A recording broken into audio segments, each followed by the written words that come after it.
দেখলাম এক নূর।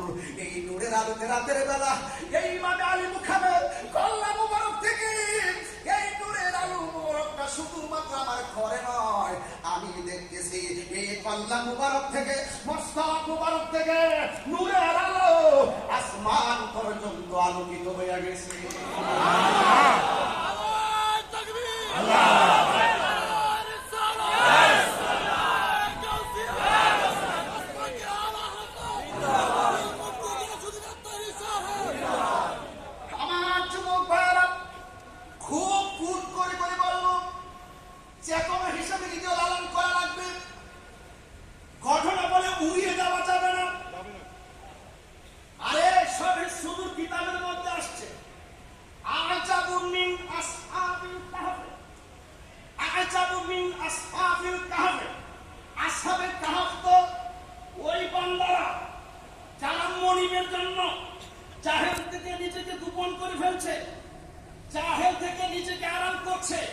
শান্তি মতো মনিবকে ডাকার জন্য, আমার রবকে ডাকার জন্য বলা